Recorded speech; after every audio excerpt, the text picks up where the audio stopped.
Hello everyone, आप सभी का स्वागत है आज के एक और नए वीडियो में, जिसमें हम लोग डिस्कस करने जा रहे हैं ज्योग्राफी के कॉन्टिनेंटल ड्रिफ्ट थ्योरी के कुछ मिसलिनियस कॉन्सेप्ट, यानी कि कॉन्टिनेंटल ड्रिफ्ट थ्योरी से रिलेटेड उस थ्योरी के द्वारा कुछ और जो बातें हम समझ सकते हैं उसके बारे में हम लोग डिस्कस करेंगे कि वो थ्योरी किन और बातों को सपोर्ट करती है।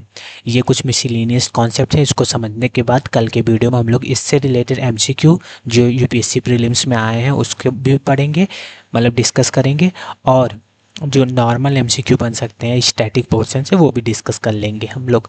ठीक है, तो चलिए आज हम लोग मिसलेनियस कॉन्सेप्ट समझते हैं जो कॉन्टिनेंटल ड्रिफ्ट थ्योरी से प्रूफ होती है, मतलब उससे उससे समझ में आती है कि ये हो सकता है रियली में। तो चलिए शुरुआत करते हैं वीडियो की।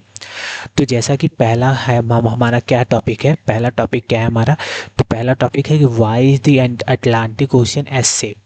जैसे कि आप लोग जानते हैं कि अटलांटिक ओशियन जो है वो एस शेप का है, मतलब पूरा एस शेप तो नहीं लगता लेकिन कुछ समझ में आता है। तो वो क्यों एस शेप है उसके बारे में हम लोग जानेंगे। पहले हम लोग देख लेते हैं, ये हमारा अटलांटिक ओशियन हो गया। कुछ आपको देखने में नहीं समझ में आ रहा है कि कुछ ये एस शेप का है? यस शेप का देखने में, मतलब पूरा तो नहीं लेकिन समझ में आ रहा है। तो ये यस शेप का क्यों है उसको हम लोग डिस्कस करने वाले हैं। तो चलिए डिस्कस करते हैं। तो देखिए पहला पॉइंट है एस शेप का वो क्यों है। Drifting of the North America and South America toward the west would not happen at the same pace. यानी कि इस पॉइंट का कहना ये है कि जैसा कि आप लोग जानते हैं पेंजिया जब टूटा था तो लॉरेशिया में और गोंडवाना लैंड में, और लॉरेशिया से नॉर्थ अमेरिका और गोंडवाना लैंड से साउथ अमेरिका वेस्ट की तरफ मूव हुआ था।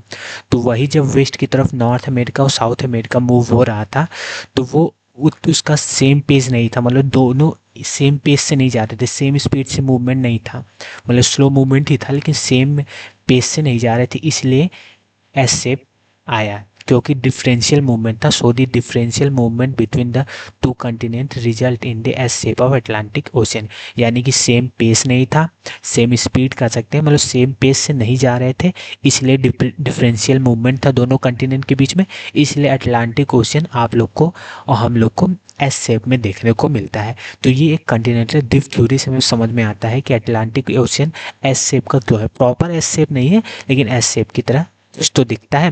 तो वो हमें ये थ्योरी समझाती है क्यों ऐसा हुआ है, क्योंकि डिफरेंशियल मूवमेंट हुआ था किसके बीच में, मतलब सेम पेस से मूवमेंट नहीं हुआ था नॉर्थ अमेरिका के बीच में और साउथ अमेरिका के बीच में, इसलिए अटलांटिक ओशन एस शेप का है। दूसरा क्या है डिस्कशन करने का टॉपिक, दूसरा कॉन्सेप्ट क्या है, तो formation of the island nation.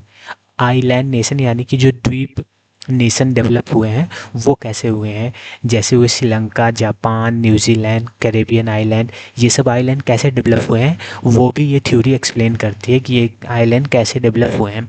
तो अकॉर्डिंग टू दी वेगनर के according the island were form due to the differential rate of movement of the continent. ये भी ठीक ऊपर वाले के कारण ही कि इसमें कंटिनेंट का डिफरेंशियल मूवमेंट हुआ था, इस स्पेस पे हुआ था कि कुछ कंटिनेंट पीछे छूट गए थे, वो पीछे छूटे हुए वाले जो कंटिनेंट थे वही आज आइलैंड नेशन बने हैं, जैसे इंडिया से श्रीलंका, और क्या बोलते हैं ऑस्ट्रेलिया से न्यूजीलैंड, और कैरेबियन आइलैंड नॉर्थ अमेरिका से। चलिए हम लोग डिस्कस कर लेते हैं जो जो जैसा जैसा हुआ है नॉर्थ अमेरिका और साउथ अमेरिका से।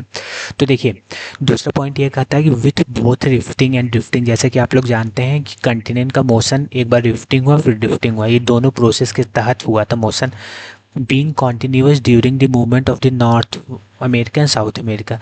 जब North America South America west की तरफ जा रही थी, रिफ्टिंग ड्रिफ्टिंग हो रहा था, few of their land masses could not be cope with the speed of drifting। यानी कि ड्रिफ्टिंग की स्पीड से अपने कुछ ऐसे लैंड मास है जो आगे नहीं बढ़ पाए, जो स्पीड से जा रही थी, लैगिंग कुछ हुआ, उसके कारण कुछ लैंड मासेस पीछे छूट गए।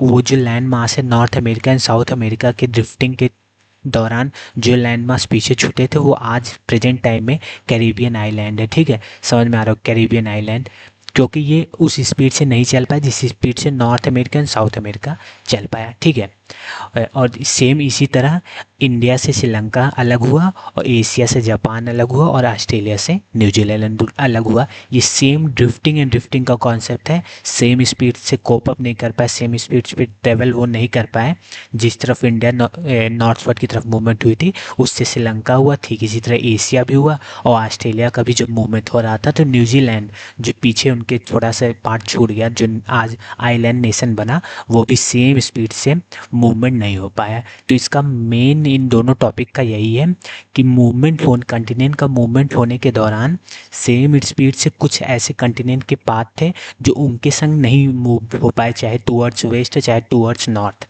इसलिए आज आइलैंड नेशन बना, अटलांटिक ओशन का एस शेप साइज बना।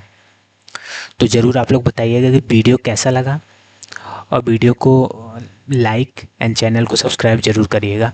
धन्यवाद। कमेंट में ज़रूर बताइए, अपना रिव्यू ज़रूर दीजिए वीडियो कैसा लगा। ठीक है, धन्यवाद।